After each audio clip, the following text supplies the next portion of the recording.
What's going on, everyone? I'm your host, JT, back to you guys with another episode of the JT Sports Podcast. On this episode, we're going to be discussing Derek Carr signing with the Saints. How good does Derek Carr make New Orleans? And with Derek Carr being out of the quarterback market now, it looks like the New York Jets are pretty much zeroed in on Aaron Rodgers. But what if Aaron Rodgers doesn't want to play for the New York Jets? What if he just says, you know what, I want to finish off my career as a Packer? Or hell, maybe he says, I want to get traded to the Raiders. What would be the next move for the New York Jets if they can't trade for A-Rod? And the last thing that we have to talk about is Tennessee. Reportedly, they're shopping Derrick Henry around.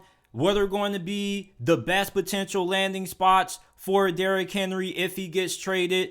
Before we get into it, if you haven't already, make sure that you like this episode and subscribe to the YouTube channel. If you are a diehard football fan like me and you live, eat, breathe, and sleep football, this is the right place for you. We talk football 24/7 all year round, rather it be NFL, college football, XFL, USFL. We talk about that too. If you just love football as much as I love football, make sure that you go ahead, subscribe to the JT Sports Podcast, available on all podcasting platforms: Apple, Google, Spotify, Amazon, wherever you get your podcast from. You can find the JT Sports Podcast. Derek Carr is headed from Las Vegas to the Bayou. Him and the Saints have come to terms on a 4-year deal worth $150 million, $100 million guaranteed.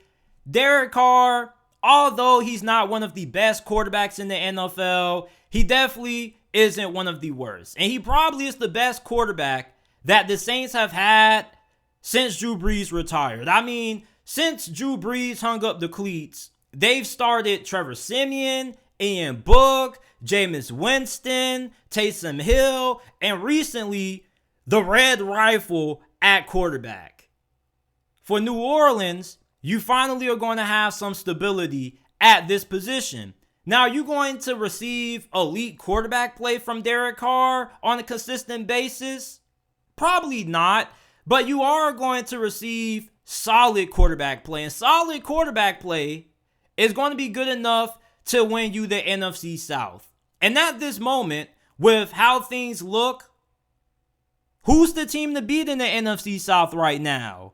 Is it the Tampa Bay Buccaneers? Tom Brady's gone, and they're in cap hell right now. You really are going to put your faith in Todd Bowles and Kyle Trask? Yeah, I'll pass on that.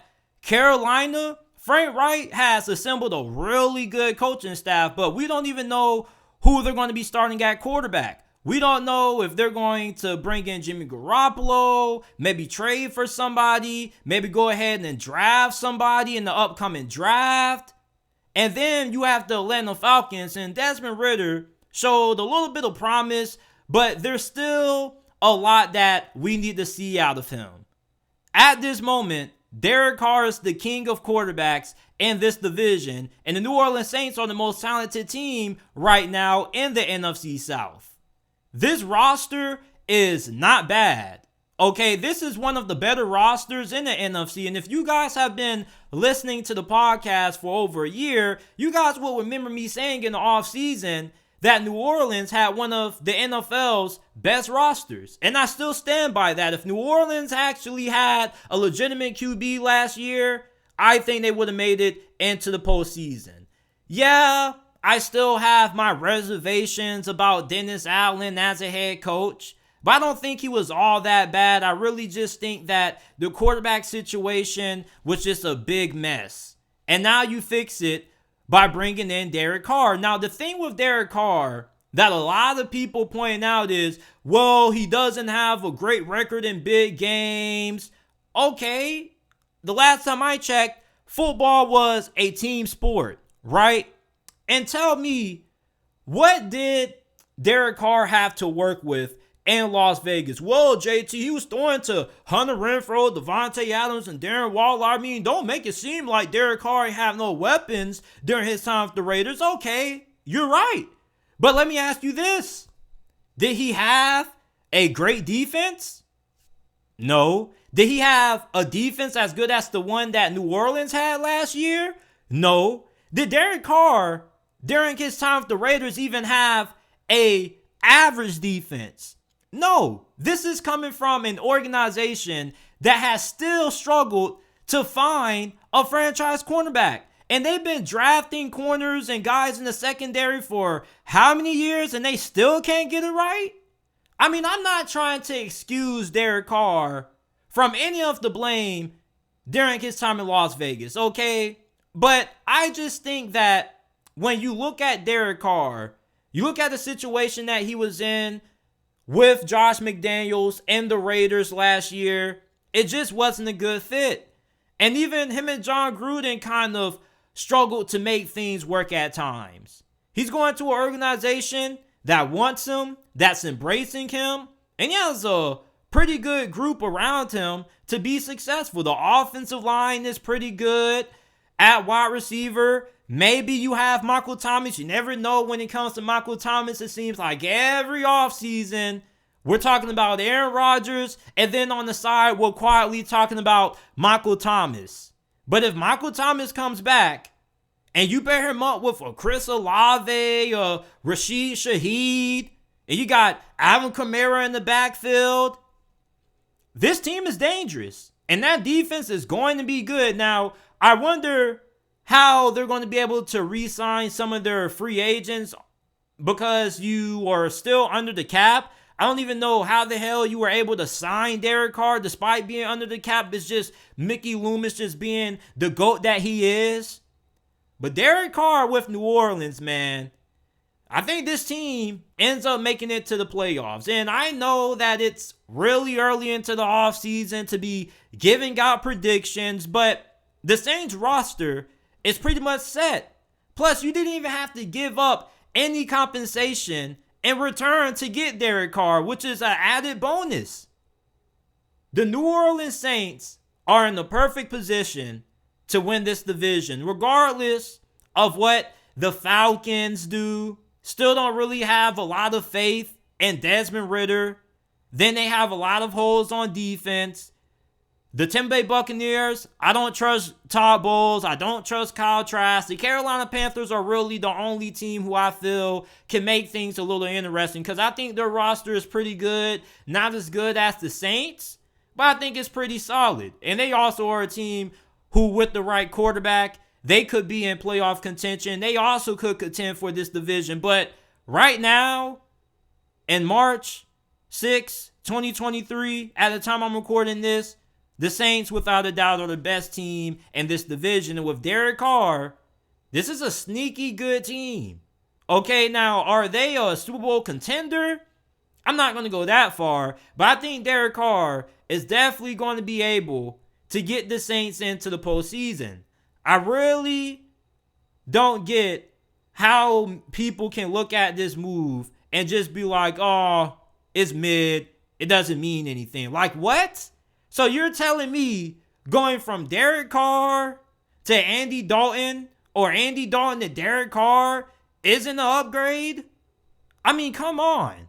Listen, Derek Carr's final season in Las Vegas, it wasn't that bad. I mean, yeah, it wasn't pretty, and the way that things ended was pretty ugly. But I mean, the dude still played serviceable enough to get into the Pro Bowl. And I know the Pro Bowl doesn't mean anything, but you don't become a 4-time Pro Bowler by being a scrub. Okay, Derek Carr has proven on multiple occasions that if he's put in the right situation, he can win. He took the Las Vegas Raiders to the playoffs without their head coach. You remember when they went to the playoffs in 2021 and they lost to the Cincinnati Bengals? That was a game that pretty much came down to the final play. That game could have went either way.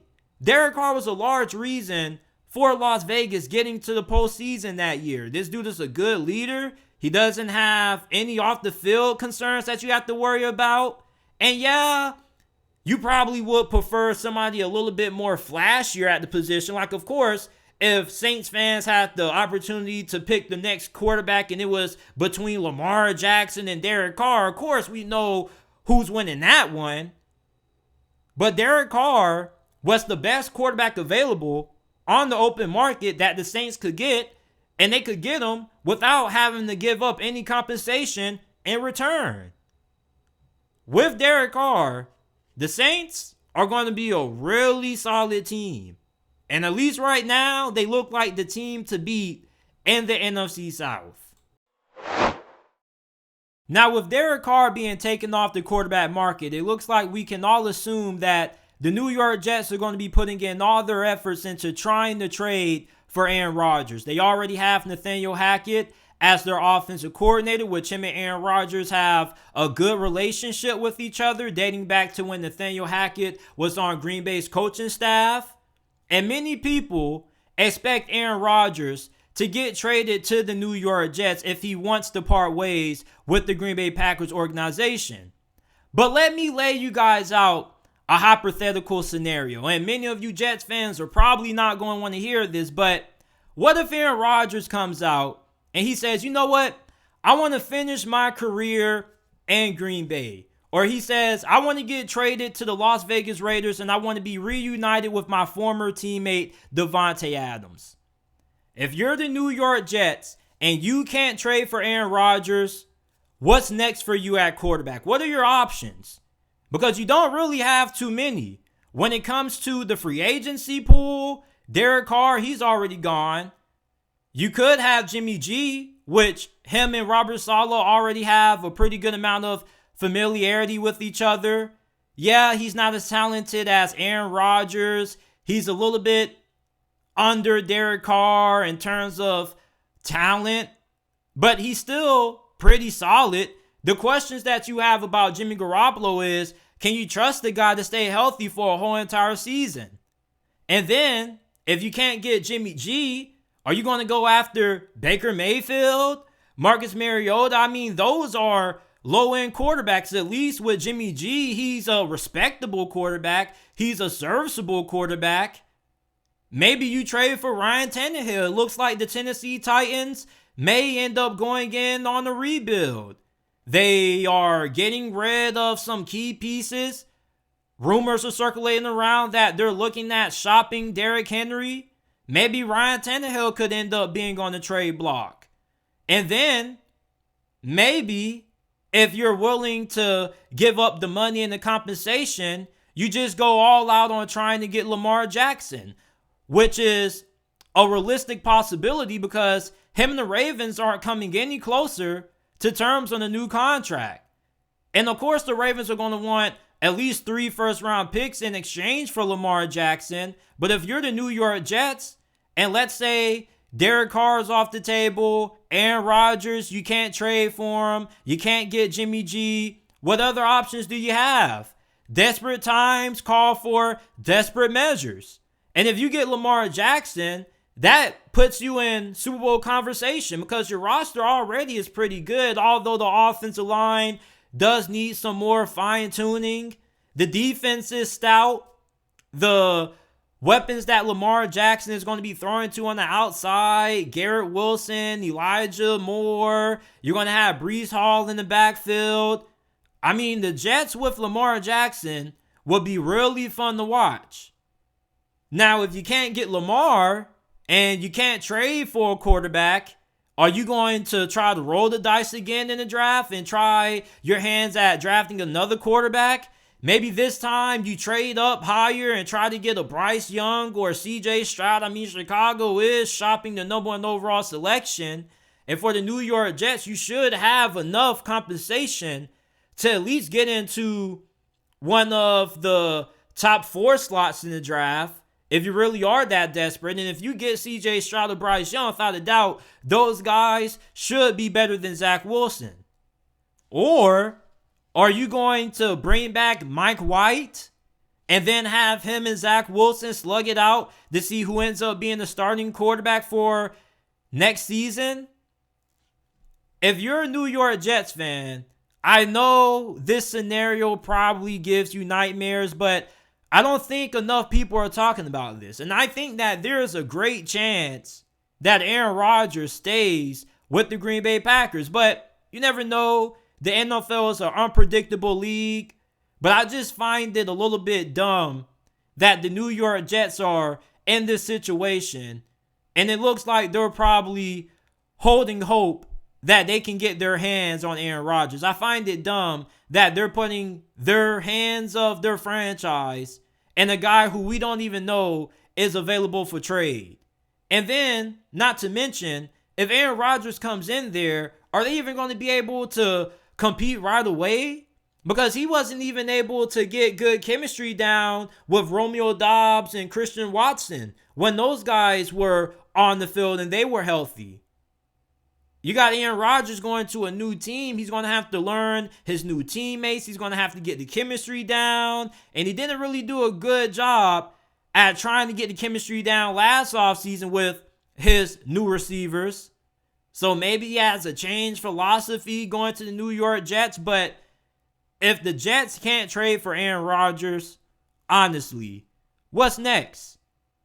And it's really dumb that we got to ask this question. Because when you're an NFL franchise, you shouldn't be putting all your eggs on one basket. There were teams who were holding out hope at trying to get Russell Wilson last offseason. And you saw how that went with the Denver Broncos. For the New York Jets, there aren't really a lot of options out there for you to go at quarterback if you can't trade for Aaron Rodgers. So if you can't get Aaron Rodgers, your only options, at least when it comes to the free agency pool, are going to be Jimmy Garoppolo, Baker Mayfield. I heard somebody say Marcus Mariota. I mean, Marcus Mariota, he could be all right. I mean, he can't be no worse than what you had last year, but at the same time, this was the same person who got benched for Desmond Ridder. So I don't even know, but this could be a really scary situation for the New York Jets if they don't get Aaron Rodgers. And I think that this question needs to be asked a lot more. Because there is a good possibility that the New York Jets potentially walk away from free agency with no Derek Carr, no Aaron Rodgers, and maybe no Jimmy Garoppolo. Because then the market for Jimmy Garoppolo is even going to be a little bit higher with the fact that Aaron Rodgers is not going to be on the market if he does want to stay in Green Bay. So then you're going to have Carolina, who's in need for a quarterback. Maybe the Falcons, maybe they go after Jimmy Garoppolo. Maybe they still feel like Desmond Ridder needs a little bit more time. So the market for Jimmy Garoppolo is also going to be fairly competitive. And if you're the New York Jets, are you really going to want to have to put your hands in the pot at trying to win another bidding war for somebody? We thought that Derek Carr was going to the New York Jets. Last time I was reading some reports last night that said that the meeting went fantastic between Derek Carr and the New York Jets and that he was expected to go to New York. And then this morning I wake up and he's signing a 4-year, $150 million deal with the New Orleans Saints.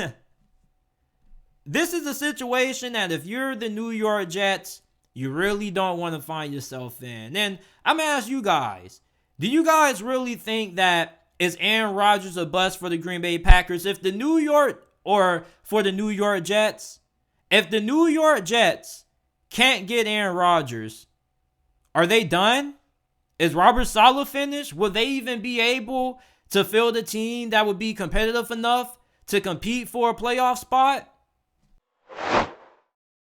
There are reports circulating around that the Tennessee Titans are looking to trade away star running back Derrick Henry. And I already know that if you're a Titans fan right now, you got to be feeling pretty hurt about this. Because when you think about Tennessee Titans football, the first player that probably comes to the front of your minds is Derrick Henry.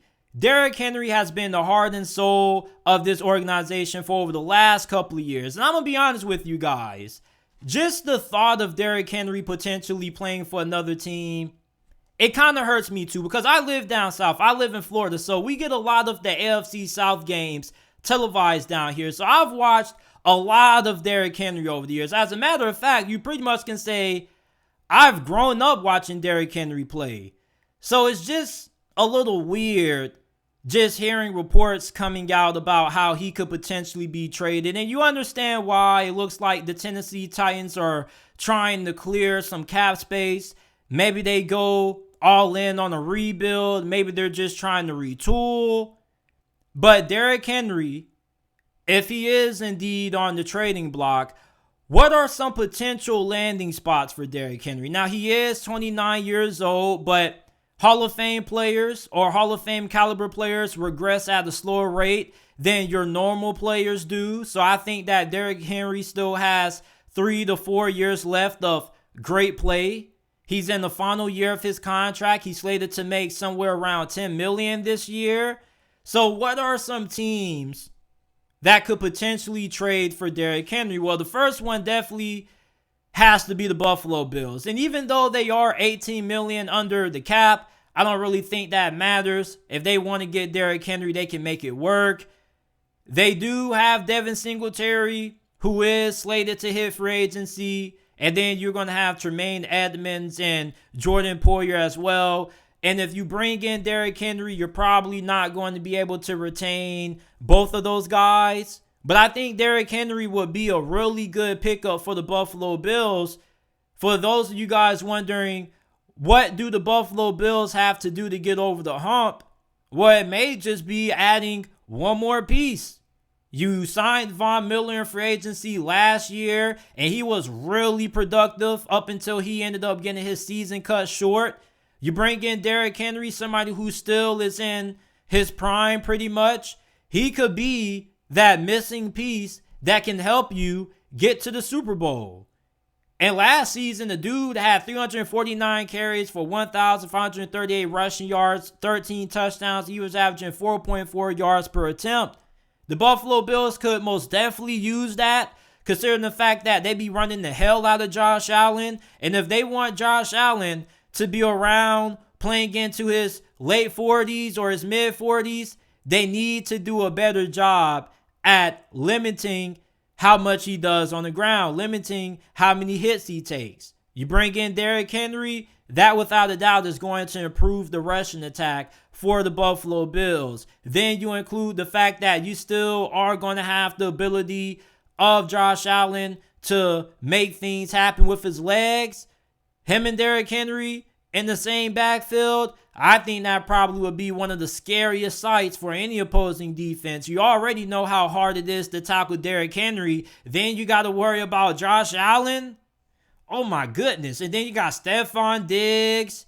You got Gabe Davis. You got Dawson Knox. You add Derrick Henry to the mix in Buffalo.